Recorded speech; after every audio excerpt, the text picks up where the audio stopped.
This is the iDryfire clip and shoot product. Now, iMarksman, iDryfire, these are companies that are well known to you if you follow what we do at Personal Defense Network. They've been around for a long time. They do video simulator stuff, interactive stuff, but this is probably the simplest way that they've ever made it easier for you to get some valuable training in a non-live fire environment. Clip and shoot works with your phone. This is literally my phone. I downloaded the app, and you can go back and set up a lot of different settings. You can go ahead and set your start delay, your auto restart between the sessions, the sensitivity of the device itself. We'll talk about the targets in a second. How many sessions you're gonna do. You can also go ahead and adjust your par time, and of course the number of shots that it's going to register. One of the things it's got here is setting up the shot sound. For example, you can, generic gun number 2, generic gun number 1, a 1911. And I'm not exactly sure why 1911 sounds differently from shot number 1. I think it's the brass ejecting right there. There's your difference. You actually hear the brass hitting the ground. So we'll go ahead and leave it there on 1911 with the brass, and we can also change all the start times, the end time, all those kinds of things. Once you get your settings, then what you're going to do is integrate the targets with the camera on your phone. And again, this is available for all the popular styles of phones. You've got 2 basic different size targets. Now, I will say that I know that you can also get larger versions of this, which apparently you could also 3D print your own with this semi-translucent plastic if you have a 3D printer. So you could actually do a target that was chest size, and if your laser light is showing up, this is going to be, because it's semi-translucent, it's going to catch the laser over here and kind of funnel it down through the hole in the back of the target right onto your camera. And of course, that's how it's registering the shot. It's not by sound, it's actually the laser indicator. So you can use red, green, orange. You get a set with orange and green in the box. You also get the small target opening and the large target opening. Now, because we're doing generally defensive shooting here at Personal Defense Network, we're going to use the larger target. Obviously, this is still a lot smaller, but here's one of the things. This works really well at close ranges. You're not going to want to get 25 yards and expect your laser to have enough power to go in here and use this kind of system. So it's really meant to be used in an office, in a bedroom, in your kitchen, in a confined space.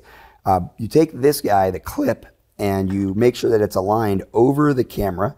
So you just put it over there so that you can see the camera on your phone coming through there. Then you're going to go ahead and attach the target cup with the whatever target color you want to use. Obviously, if you had several phones, you could use multiple different colors, different sizes, whatever you wanted to do.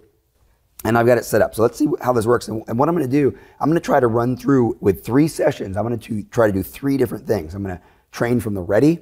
I'm going to train from a quick access safe on the same par time, a 5-second par time for 4 shots. And then I'm also going to simulate going from the holster after getting caught off guard, integrating my startle reaction, getting 4 shots. And again, all 3 of these segments will have a par time of 5 seconds with a delayed restart in between. So I hit start, I back up. Okay. Now I'll go from the quick access safe. Again, assuming there's a trigger guard on there, the gun's in a holster. As soon as I come out, I'll engage the target.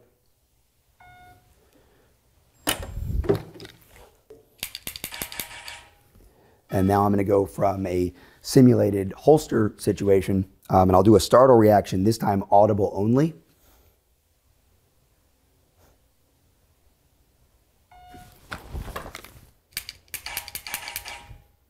Okay. And now let's go back and review. And of course, this is one of those valuable parts of the measurement, the metric, knowing that it's in there. We can go back and look at it. So for the 3rd session, that was simulating a holster presentation after the startle reaction. And I do think I probably dropped 1 shot, a little bit low, I think, before we got on the target. 2.35 seconds to the first shot it registered, and then a little bit slow on that follow-up shot. Again, maybe a shot missed because this is a really small target. We're not normally shooting at an 1.5-inch, 2-inch target. So I may have had another shot go high, low, right, left, whatever it was, then hit the target. And then these split times make more sense to me, right around 5 shots a second under these conditions. And when we go back, these were the shots from the quick access safe. So you can see a much longer delay. We only had a 5-second par time on here, so I barely just got this in, but that includes getting the quick access safe open. So there's a good second, 1.5 to 2 seconds built into that, getting the gun out, getting my grip on the gun, removing the gun, driving out. You can see again, split times right around 1/5 of a second or a little less. That makes sense. And then from the ready position, again, not sure if the first shot driving out actually was the one that was registered first, but 1.59 there. And then really what we're looking at is the split times. And it's really important. If you think about this, whatever you're doing prior to the shooting, whatever you're doing, whether you're getting the gun from the holster, you're getting the gun from a safe, you're getting the gun, you're in the ready, pushing somebody out of the way, getting into a shooting position. This idea of this sub 1 second draw, remember, that's only when things are perfect, right? So I know I'm about to shoot that target, I'm staged, I'm ready, the buzzer goes off and I get my gun out. That's only real when you're starting from a very predictable set of circumstances and it's very repeatable. What really matters to me is not where the shot number 1 was, right? Because obviously it's going to be fastest if I'm in the ready. It's going to be only a little bit slower, hopefully, if I'm coming out of the holster. And it's going to be a much longer delay if I'm having to get the gun out of a quick access safe. But the split times, right? That's what I can really look at in terms of my shooting ability. What reflects my shooting ability, my ability to shoot this gun, not manage recoil because this is just a SIRT pistol, my ability to actually manipulate the trigger, seeing these times underneath of 1/5 of a second, getting close to 6 shots a second, very small target. Let's not pretend that in the real world, even at this 12-foot distance, I probably could not actually fire a gun, manage recoil, and get a follow-up shot 6 times a second on a 2-inch target at 12 feet. So these are some of the limitations, but also some of the opportunities that you have to train, not just generally with a laser in this environment, a non-live fire environment, but also the kinds of things you can do with the iDryfire clip and shoot. So I'm sure that in your head, you're thinking of all kinds of ways you could use this. It's a cool tool. It's a very inexpensive tool, and obviously it's the kind of thing you can kind of set up anywhere, right? As long as you can have your laser trainer.